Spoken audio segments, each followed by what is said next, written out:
Unbroken 2015 karsinta. Unbroken 2015 karsinta sisältää 3 erikseen pisteytettävää osaa, jotka suoritetaan yhtenä 23 minuuttia kestävänä vetona. Laji 1.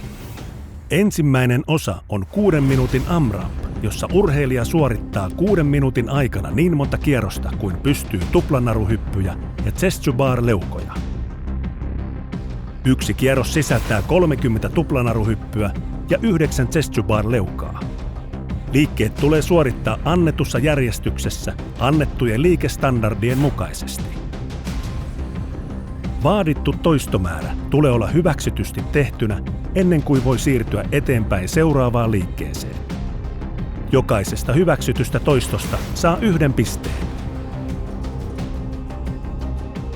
Laji 2. Välittömästi ensimmäisen osan jälkeen suoritetaan toinen osa. Urheilijalla on 6 minuuttia aikaa etsiä thrusterin 13 maksimi. Tanko nostetaan joko maasta tai telineestä ensin hartioille, jonka jälkeen suoritetaan thruster-liike 3 kertaa peräjälkeen. Painot voivat olla valmiina tangossa. Kaikki 3 toistoa tulevat olla liikestandardien mukaisesti suoritettu, jotta nostettu kilomäärä voidaan hyväksyä.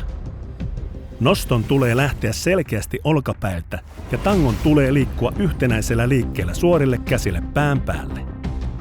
Liikkeiden välissä tanko voi levätä hartioilla niin kauan kuin urheilija haluaa, mutta 3 toiston välissä tanko ei voi käydä välillä maassa, niskan takana tai muualla thruster-liikkeeseen kuulumattomassa paikassa.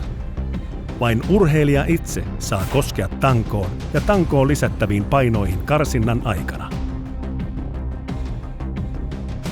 Toisen osan jälkeen urheilijalla on 3 minuutin tauko, jonka aikana urheilija asettaa tankoon 3. osiossa tarvittavat painot. 3. osio alkaa, kun kellossa aikaa on kulunut 15 minuuttia.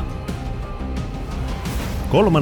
osiossa suoritetaan 8 minuutin aikana ensin seinäpallon heittoja kasvavilla toistomäärillä sekä tempauksia kasvavilla kilomäärillä ja lopuksi jäljelle jäävä aika tempauksia miehet 70 kilolla ja naiset 45 kilolla. Liikkeet tulee suorittaa annetussa järjestyksessä annettujen liikestandardien mukaisesti. Vaadittu toistomäärä tulee olla hyväksytysti tehtynä ennen kuin voi siirtyä eteenpäin seuraavaan liikkeeseen.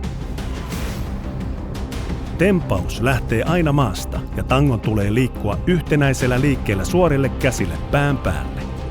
Jokainen tehty toisto on 1 piste. Karsinta päättyy, kun aikaa kellossa on kulunut 23 minuuttia. Onnea karsintaan!